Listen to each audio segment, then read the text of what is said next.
Welcome to master K TV. ఈరోజు ప్రధానంగా రాజకీయాల గురించి చర్చించాలంటే నిన్న కేసీఆర్కి ఏదైతే ప్రచారం చేస్తున్నారో దానికి ఈసీ ఆపేసింది. దానికి కారణం సీఎం రేవంత్ రెడ్డి మీద కాంగ్రెస్ మీద చేసేటువంటి ఆరోపణలు, ఆ యొక్క స్పీచెస్ ఏవన్నాయో వాటి మీద అభ్యంతరాలు తెలియజేశారు. వాటికి ఒక షోకాజ్ నోటీస్ని జారీ చేయడం జరిగింది. ఆ నోటీస్కి స్పందించిన కేసీఆర్ ఏదైతే స్పందించాడో, రిటర్న్గా ఇచ్చినటువంటి ఏదైతే ఎక్స్ప్లెనేషన్ ఉందో అది నచ్చని ఈసీ తన మీద, తన ప్రచారం మీద 48 గంటల బ్యాన్ విధించింది. దాని గురించి మాట్లాడడానికి మన స్టూడియోకి వచ్చారు దాసరి విజ్ఞాన్ గారు. విజ్ఞాన్ గారితో మాట్లాడి మరిన్ని విషయాలు తెలుసుకుందాం. విజ్ఞాన్ గారు నమస్తే అండి. విజ్ఞాన్ గారు, దీన్ని ఏ విధంగా చూడవచ్చు మనం? ఇప్పుడు ఈసీ నాకు తెలిసి ఈ మధ్యకాలంలో ఈ విధంగా ప్రధాన పార్టీలని బ్యాన్కి చేయడం అనేది ఎప్పుడు మనం చూడలేదు, ఈ మధ్యకాలంలో వినలేదు. దీన్ని మనం ఏ విధంగా చూడాలి? ఈసారి ఈసీ కొంచెం స్ట్రిక్ట్గానే వ్యవహరిస్తుందని చెప్పుకోవచ్చు. ఫస్ట్ నెంబర్ 1, ఇంతకుముందు ఏంటంటే ర్యాలీలు గీలీలు చేయాలన్నా, గుంపులు కూడాలన్నా మినిమం 5గురే ఉండాలన్న రూల్ ఎప్పటి నుంచో ఉంది. కానీ ఈసారి ఎందుకో చాలా స్ట్రిక్ట్గా అమలు చేస్తున్నారు. మొన్న కూడా ఆయన హరీష్ రావు గన్ పార్క్ దగ్గరికి వెళ్ళి తొడగొట్టడానికి వెళ్తే 5గురే ఉండాలండి అని చెప్పారు. ఆయన 50 మందిని తీసుకెళ్లేసరికి 4 పంపించారు. ఇకపోతే అంతెందుకు ఏపీ సైడ్ కూడా అలాగే ఉన్నారు. మొన్న జగన్ గారికి నోటీసులు వెళ్ళాయి, అలాగే పవన్ కళ్యాణ్కి నోటీసులు ఇచ్చారు. అంటే గొంతు అదుపులో పెట్టుకొని మాట్లాడండి, మాకంటూ కొన్ని రూల్స్ అండ్ రెగ్యులేషన్స్ ఉన్నాయి అని చెప్పి వాళ్ళు చెప్పడం. ఇక అసలు విషయానికి వస్తే నిన్న కేసీఆర్ గారి విషయం గురించి ప్రత్యేకంగా మాట్లాడుకోవాలి. వీళ్ళందరి గురించి నాకు అనవసరం. ఎందుకు కేసీఆర్ గురించే మాట్లాడాలి అంటే, ఉద్యమం చేసి తెలంగాణను తెచ్చుకున్నాడు. ఉద్యమం టైంలో కూడా తెచ్చుకున్నాడు అంటే నేను కంక్లూడ్ చేయట్లా, ఆయన చెప్తున్నాడు, మళ్ళీ నేను కంక్లూడ్ చేయట్లా. ఆ టైంలో కూడా ఆయన ఎన్నో గొడవలు చేశాడు. అప్పుడు ఈసీ ఉంది, ఎలక్షన్స్ ముందు. అదేంటిది, మన నిరాహార దీక్ష చేసి హాస్పిటల్లో పడ్డాడు, ఏమేమో చేశాడు, జై తెలంగాణ నినాదాలు. అది ఇంకా పెద్ద నినాదాలు అవి. అంటే 2 రాష్ట్రాల మధ్యలో చిచ్చు పెట్టే టైప్ ఆఫ్ ఫైట్. అవును, 2 ప్రాంతాల మధ్యలో అంత పెద్ద ఫైట్ జరిగే టైంలో కూడా ఈసీ రూల్లో ఉన్నప్పుడు ఈయన చాలా అదుపులో ఉండే ఉద్యమం గురించే మాట్లాడాడు, పద్ధతిగానే మాట్లాడాడు. రాను రాజుగుర్రం గాడిదైందని 10 ఏళ్ళు నేను ముఖ్యమంత్రిని, 10 ఏళ్ళు ముఖ్యమంత్రిగా ఉన్నా అని రోడ్డెక్కి చెప్పుకుంటా ఉంటాడు కదా ఇష్టం ఉన్నట్టు. మరి అట్లాంటి ఆయనకి ఈసీ గురించి తెలియదా? ఎలా మాట్లాడాలో తెలియదా? తెలియాలి. అంటే ఇంకోటి, గవర్నర్కే మర్యాద లేదు, ప్రధానికి మర్యాద లేదు, అసలు వాళ్ళ పార్టీ తోటి నేతలకి మర్యాద లేదు, వాళ్ళ మంత్రులకి మర్యాద లేదు, లెక్క లేదు, జనాలంటే అసలు లెక్కే లేదు. అట్లా ఇష్టానుసారంగా నడిచిన వ్యక్తికి అంటే అది అలవాటు అయిపోయింది. 10 ఏళ్ళు అలవాటు. ఇప్పుడు ఈసీ అంటే లెక్క లేదు, ఈసీ మీద దుమ్మెత్తిపోస్తున్నాడు. ఆ ఈసీ అడ్డగోలుగా వ్యవహరిస్తుందంట. ఈసీ అడ్డగోలుగా వ్యవహరించడం ఏంటి? నీ గొంతు కంట్రోల్లో ఉంటే ఈసీ ఎందుకు నీ దగ్గరికి వస్తుంది? ఊరికే పొద్దున్నే వచ్చి నీ ఇంటికి వచ్చి తలుపు తట్టి కేసీఆర్ నువ్వు ప్రచారానికి వెళ్ళొద్దు అనట్లేదు కదా. నువ్వు ఏదో చేస్తేనే కదా నిన్ను అడిగారు. అప్పటికి నీ ఎక్స్ప్లెనేషన్ కూడా అడిగారు. నీ ఎక్స్ప్లెనేషన్ సరిగ్గా లేక వేటు విధించారు. ఏమన్నాడో తెలుసా ఈయన? ఎక్స్ప్లెనేషన్ అడిగితే ఆయన నన్ను తిట్టలేదా, ఈయన నన్ను తిట్టలేదా, ఆయన ఏమన్నాడో తెలుసా ఈయన? నువ్వేమన్నావో చెప్పు, వాళ్ళ గురించి కంప్లైంట్ ఇవ్వు, మేము చూసుకుంటాం. అది దానికి ప్రాసెస్ ఉంటుంది. నువ్వు నిన్న వాగిన దానికి చెప్పు సమాధానం. అట్లేం లేదు, ఆయన అన్నాడు నేను అంటా, ఇట్లనే ఉంటుంది అంటే మూసుకొని 48 గంటలు సైలెంట్గా ఉండు, నోటికి ప్లాస్టర్ వేసుకో, బయట తిరగడానికి వీలు లేదు అని గట్టిగా చెప్పింది. ఇప్పుడు ఈసీ మీద రిటర్న్ అయినా ఇదేంటో అంటే ఇట్లాంటి పనులు చేస్తేనే మొత్తం అదేంటిది బ్యాన్ చేసి పడేస్తుంది ఈసీ. ఎంతసేపు నువ్వు ఈ ఎలక్షన్లో పోటీ చేయడానికి వీలు లేదని చెప్పి ఒక్క నిర్ణయం తీసుకుందంటే అంతే సంగతి. ఇంకా ఆ రేంజ్కి వెళ్లకుండా ఏం చేస్తున్నాడు, ఈసీ మీద ధ్వజం ఎత్తి రేవంత్ రెడ్డి నన్ను అట్లా అన్నాడు, ఇట్లా అన్నాడు, గొంతు కోస్తా, తాట తీస్తా అన్నాడు, తొక్కుతా అన్నాడు, ఆయన మీద ఏమి చర్యలు తీసుకోవట్లా, నన్ను ఎలా చర్యలు తీసుకుంటారు అని చెప్పేసి అన్నాడు. ఇంకా అన్నిటికంటే అసలు విషయము, కంప్లైంట్ కాంగ్రెస్ వాళ్ళు ఇవ్వాల. ఇప్పుడు మనం ఇచ్చినా సరే కేసీఆర్ లోపలికి వెళ్తాడు. అసలు విషయం తెలుసా? లోపలికి వెళ్దామంటే ఆయన పార్టీ క్యాన్సిల్ అవుతుంది. మొన్నటి ఇంటర్వ్యూలో 25 ఎమ్మెల్యేలు నేను పిలిస్తే రావడం రెడీగా ఉన్నాడు అన్నాడు. అది ఎంత పెద్ద మాటో తెలుసా? ఈ టైంలో వాగడం.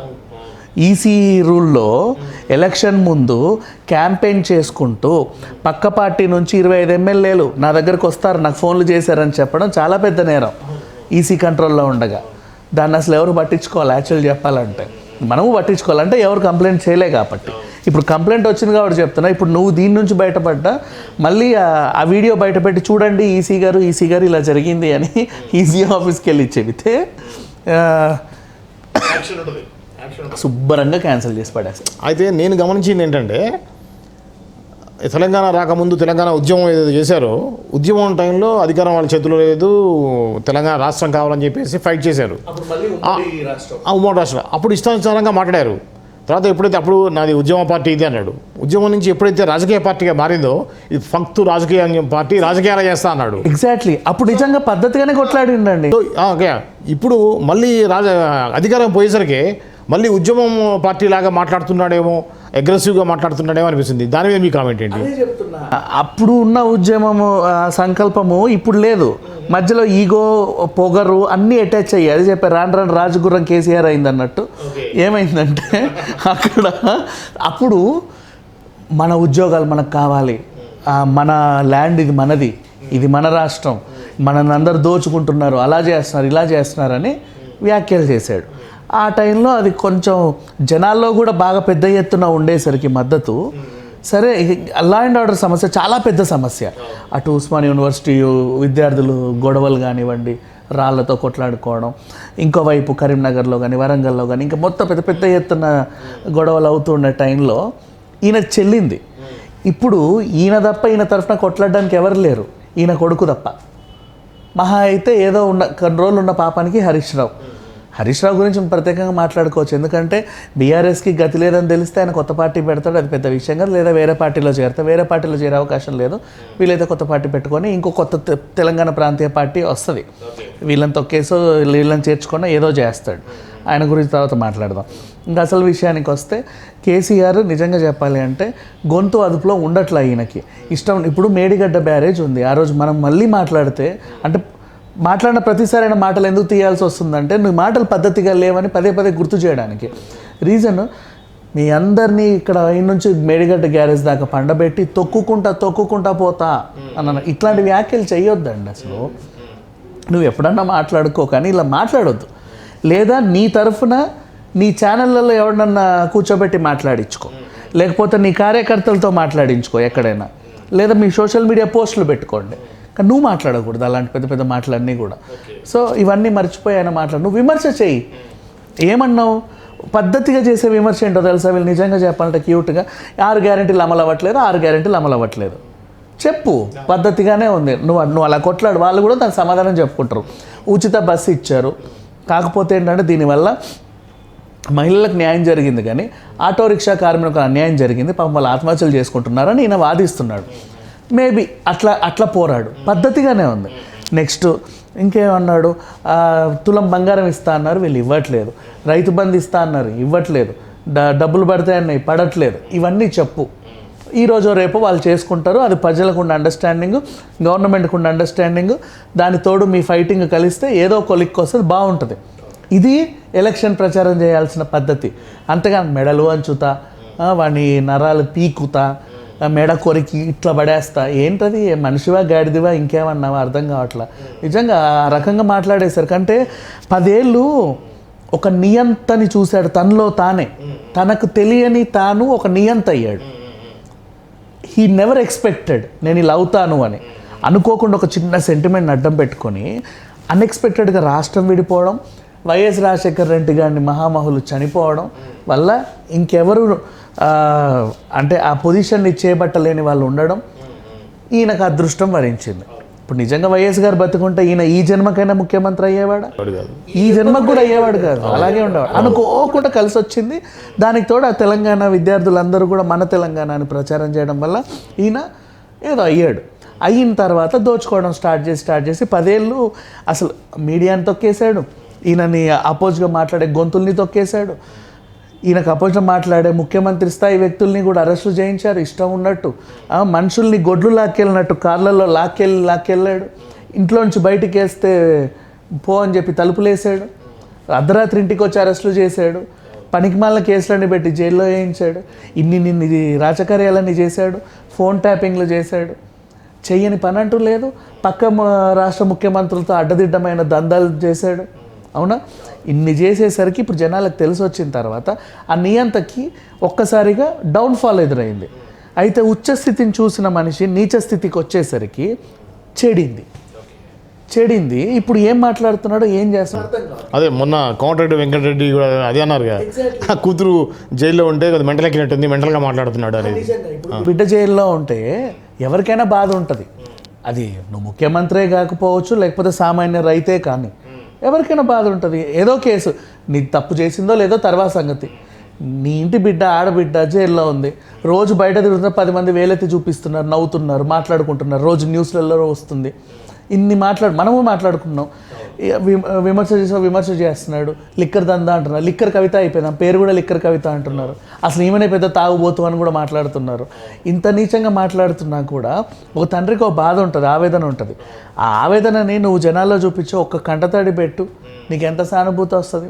ఒకరోజు బిడ్డ నేను ఉన్న నీ దగ్గరికి వెళ్ళి చూసిరా, నీకు ఎంత సానుభూతి వస్తుంది.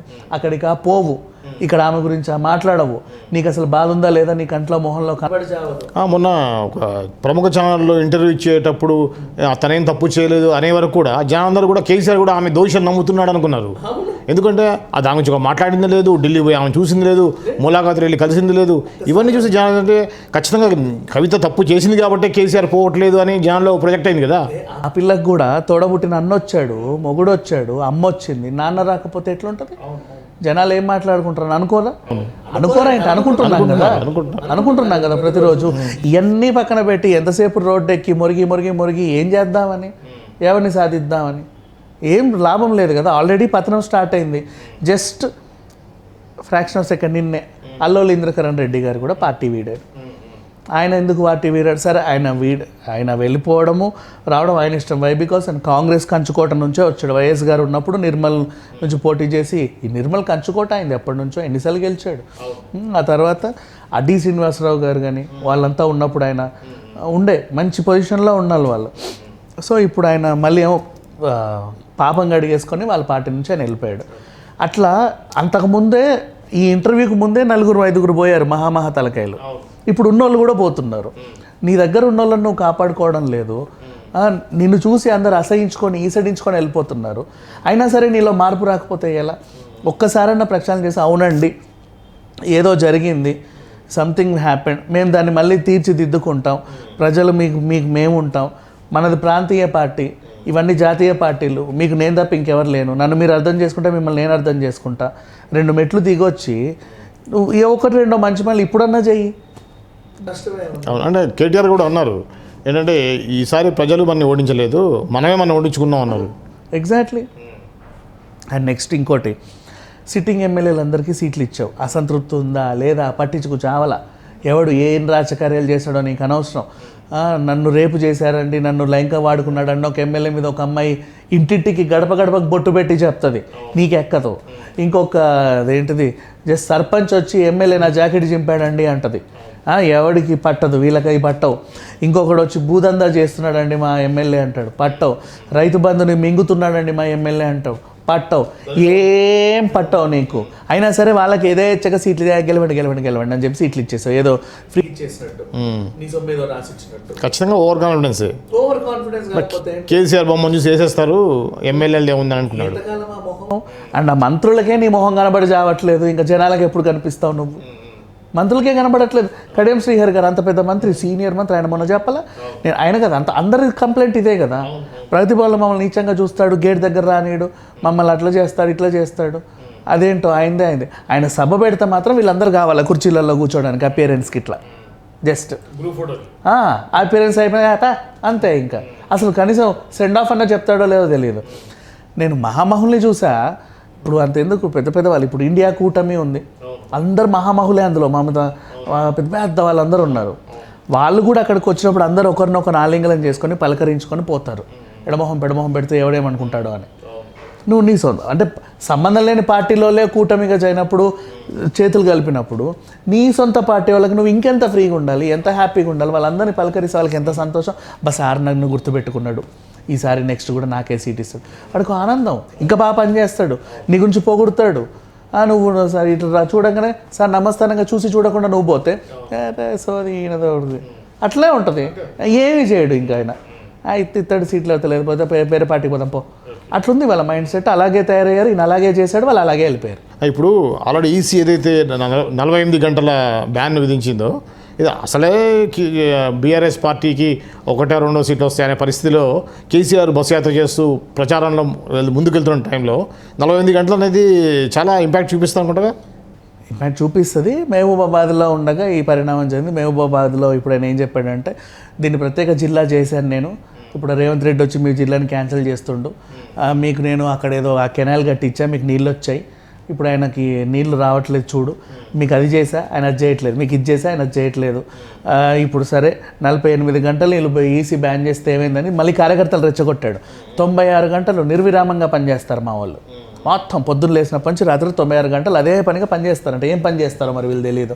అంటే ఇంటికి వెళ్ళి తలుపులు కొట్టి బెదిరిస్తారేమో, ఏ ఓటు ఇస్తావా లేదా అని. ఈ 96 గంటలు నిర్విరామంగా పనిచేస్తారు డే అండ్ నైట్. అంటే ఎలా ఉందంటే ఒక సాఫ్ట్వేర్ షిఫ్ట్ మామూలుగా ఒక రోజు హాలిడే వస్తే అనుకోకుండా ఏదైనా వర్క్ అయిపోతే నెక్స్ట్ డే డబల్ డ్యూటీ చేసి అన్న వర్క్ కంప్లీట్ చేయాలి అన్నట్టుగా ఒక పని చేయాలనుకున్నారు. మరి అర్ధరాత్రులు తిరుగుతారో లేకపోతే రాత్రులు వెళ్ళి తలుపులు కొడితే మాత్రం జనాలు బతకనివ్వరు, అది నిజమే. మరి ఏం చేస్తాడో తెలియదు. 96 గంటలు పని చేయండి అని చెప్పాడు ఈ జనాలకి. ఇది అండి కేసీఆర్ మీద ఎలక్షన్ కమిషన్ ఏదైతే బ్యాన్ విధించిందో దానికి సంబంధించినటువంటి విషయాలు. మరో విషయంతో మళ్ళీ మీ ముందుకు వస్తాను. అంతవరకు చూస్తూనే ఉండండి మాస్టర్ కీ టీవీ.